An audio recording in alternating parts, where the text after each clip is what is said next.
بسم اللہ الرحمن الرحیم۔ السلام علیکم۔ ڈرامے ہمارے ہاں کافی مقبول ہیں اور بے شمار چینل کھلے ہیں اور وہاں ڈراموں پہ بڑا پیسہ خرچ کیا جاتا ہے اور بڑے طرح طرح کے ڈرامے کئی چینلز پہ پیش کیے جاتے ہیں اور ٹی وی پہ بھی خاصی تعداد انہیں دیکھتی ہے، اور اس کے بعد جب وہ آن لائن آتے ہیں تو ان کی ریچ لاکھوں میں پہنچ جاتی ہے، 30 لاکھ 40 لاکھ تک بھی ڈرامے کی ریچ جا رہی ہے آج کل۔ اس کا مطلب ہے کہ ان کو پسند کیا جاتا ہے عوام میں، اور عوام میں ان کا اثر و نفوذ کافی ہے، اس لیے ان کو تفریح کا ایک ذریعہ بنانا بھی ٹھیک، لیکن ان کے کانٹینٹ پہ نگاہ بھی بہت ضروری ہے۔ میں آج جس ڈرامے پہ بات کرنا چاہ رہی ہوں وہ ہے من جوگی۔ من جوگی کی 2 قسطیں ابھی آئی ہیں اور اس میں خاصی کہانی انہوں نے کھولی ہے، اور طلاق اور حلالہ جیسے حساس موضوع کو چھیڑا گیا ہے۔ یہ اچھی بات ہے کہ اگر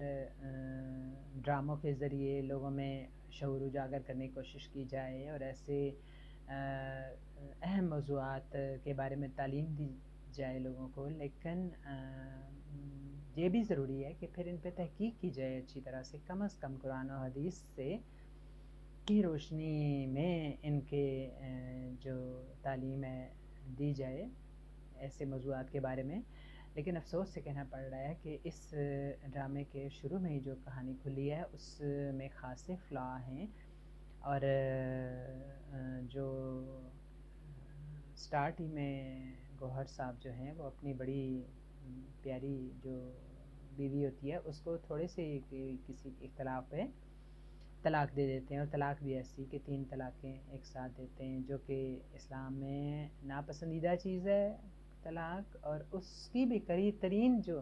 مکروہ ترین چیز حالت بیان کی گئی ہے وہ ہے 3 طلاق دینا۔ تو اس طرح سے وہ طلاق دیتے ہیں۔ پھر یہ ہے کہ ماں بیٹا ہوتے ہیں دونوں، اور دونوں جو ہے ان دونوں کی موجودگی میں طلاق ہوتی ہے، اور پھر وہ کسی کو بتاتے بھی نہیں ہیں، چھپا چھپا کے بھی رکھتے ہیں، اور پھر یہ ہے کہ دنوں میں وہ یہ فیصلہ بھی کر لیتے ہیں کہ حلالہ کرتے ہیں، اور حلالہ بھی ایسے کمزور شخص کے ساتھ، مطلب حلالہ کا مطلب ظاہر ہے کہ دوسرا نکاح کرنا اس خاتون کا، اور پھر وہ شخص جب دے اس کو طلاق تو پھر وہ پرانے شوہر کے پاس جائے۔ تو یہ صورتحال جو ہے وہ اس کمزور شخص کو، جس کا کوئی ماں بہن فیملی، اس کے گھر والے کوئی اس کے وہاں نہیں ہے، وہ مسافر کی حیثیت سے رہ رہا ہے، کوئی پتہ نہیں کیسے کہاں سے آ گیا، اس کا کوئی آگے پیچھے نہیں ہے، تو وہ اس کو بڑا زبردستی کہتے ہیں جی کہ آپ نے طلاق دینی ہے ہماری بیوی کو، جی اس رات کو نکاح کرنا، صبح طلاق دینی ہے، اور ایک طرح سے دھونس کے ذریعے اس کو کہتے ہیں، اور وہ ویسے جی کر رہا ہے، ظاہر ہے انہی کے کھاتا ہے، انہی کے کھانا کھاتا ہے، انہی کے کپڑے دیے ہوئے پہنتا ہے، تو وہ آگے سے کیا بولے گا۔ لیکن جب ہم قرآن و سنت کی روشنی میں ضرور اس کا مطالعہ کریں تو صرف سورہ طلاق ہی کو اگر لے لیں تو اس میں بڑی وضاحت ہے، اور اس سے ہم سرے منہ انحراف نہیں کر سکتے۔ میں نے نوٹ کر کے رکھی ہے، حالانکہ بہت سارے لوگ، مجھے پتہ ہے، ترجمے کے ساتھ قرآن پاک پڑھتے ہیں، انہیں معلوم ہوتا ہے، لیکن پھر بھی جب ہم ڈسکس کرتے ہیں تو ہم اپنی بات کی بجائے زیادہ بہتر ہے کہ ہم قرآن کے ترجمے کو دیکھیں۔ تو وہ ہے کہ جب تم عورتوں کو طلاق دو تو وہ گھر سے نہ نکالو، نہ ہی وہ خود نکلیں، اور آپس میں 2 معتبر شخصوں کو گواہ کر لو، اگر گواہی کی حاجت پڑے تو ٹھیک گواہی دو، اللہ کے واسطے بلا روح رعایت گواہی۔ اس شخص کو نصیحت کی جاتی ہے جو اللہ پر اور یوم قیامت پر یقین رکھتا ہے، اور جو شخص اللہ سے ڈرتا ہے اللہ اس کے لیے نجات کی شکل نکال دیتا ہے، اور اس کو ایسی جگہ سے رزق دیتا ہے جہاں سے اس کا گمان تک بھی نہیں ہوتا، جو شخص اللہ پر توکل کرتا ہے اللہ ہی اس کے لیے کافی ہے۔ یعنی سب سے پہلی بات یہ کہ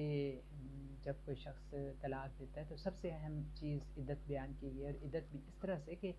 حکم ہے کہ یعنی جب تک اس کی عدت پوری نہیں ہوتی تو عورتوں کو گھروں سے نہ نکالا جائے، گھروں سے نکالا ہی نہ جائے۔ اور عدت کا یہاں کوئی ڈرامے میں ذکر نہیں ہے کہ عدت پوری ہوئی نہیں، دنوں میں جب ابھی وہ صدمے میں ہوتی ہے خاتون تو اس کو نکال دیتے ہیں اور اس کو لے جاتے ہیں اور اس کو اس شخص کے ساتھ اس کا نکاح کر دیتے ہیں۔ ظاہر ہے کتنی بڑی، ایک تو یہ ہے کہ چودھری کی بیوی ہوتی ہے اور وہ اس کے ساتھ اس کا، حالانکہ اس طرح کا کوئی اس بے حیائی کا اس پہ الزام نہیں ہوتا، لیکن پھر بھی اس کو وہ شوہر واپس لینا چاہتا ہے اور اس کمزور سے شخص کے ساتھ اپنی طرف سے کر دیتا ہے نکاح۔ پھر یہ دھونس دینا حلالے کے لیے کہ آپ نے یعنی دینی ہے، ایک طرح سے دھونس، بالکل دھونس والی اس کو کہتا ہے جی کہ فوراً آپ کرنا، اور پھر صبح پوچھتا ہے جی کہ کیوں نہیں آیا کیوں نہیں آیا۔ یہ حلالے کی شکل ہی کو ختم کر دیتا ہے۔ نبی پاک صلی اللہ علیہ وسلم نے ایسے شخص پہ لعنت کی ہے اور انہوں نے کہا ہے کہ یہ حلالہ جو ہے صرف اس صورت میں اجازت دی گئی ہے کہ خاتون کے کوئی کفالت والا نہیں ہے، اس کے بچوں کا مسئلہ ہے، اس کی پرورش کا مسئلہ ہے، اس کے بچوں کی کفالت اور پرورش کیسے وہ اکیلی کرے، تو پھر ایسی صورت میں اگر کوئی اس کا جو سابقہ شوہر ہے وہ